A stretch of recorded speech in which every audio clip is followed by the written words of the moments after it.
আপনি আজ পর্যন্ত অনেক সায়েন্স প্রজেক্ট দেখেছেন, কিন্তু এরকমটা কখনো দেখেননি। তাছাড়া বিদ্যুৎ এক জায়গা থেকে আরেক জায়গায় যাচ্ছে, এটাই হলো টেসলা কয়েল। বিশ্বাস না হলে শেষ পর্যন্ত দেখুন, আপনার মাথা ঘুরে যাবে। চলুন দেখি কিভাবে এটা বানাবেন।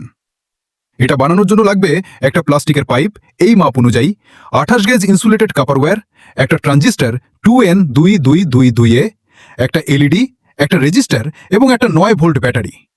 প্রথমে কাপার ওয়্যারটা পাইপের উপর পেঁচাবো। খেয়াল রাখবেন একটার উপর আরেকটা যেন না উঠে। একদম সুন্দর করে 200 থেকে 300 টান দিবেন। এরপর এটাকে একটা বেসের উপর দাঁড় করিয়ে দিব। এখন একটা সাধারণ তার নিয়ে 2 থেকে 5 টার্ন দিয়ে প্রাইমারি কোয়েল বানিয়ে নিচে পেঁচিয়ে দিব।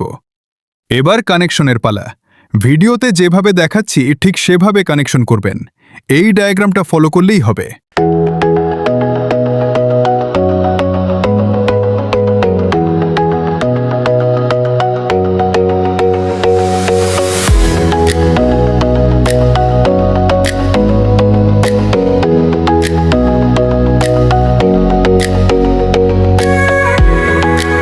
এখন একটা অ্যালুমিনিয়াম ফয়েল নিয়ে ভিতরে ছোট বল নিয়ে কোয়েলের মাথায় লাগিয়ে দিন।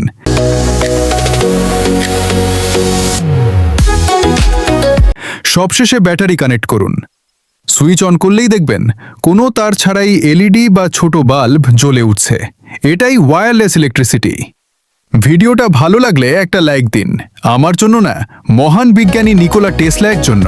আর এমন এক্সপেরিমেন্ট দেখতে ফলো, সাবস্ক্রাইব করতে ভুলবেন না।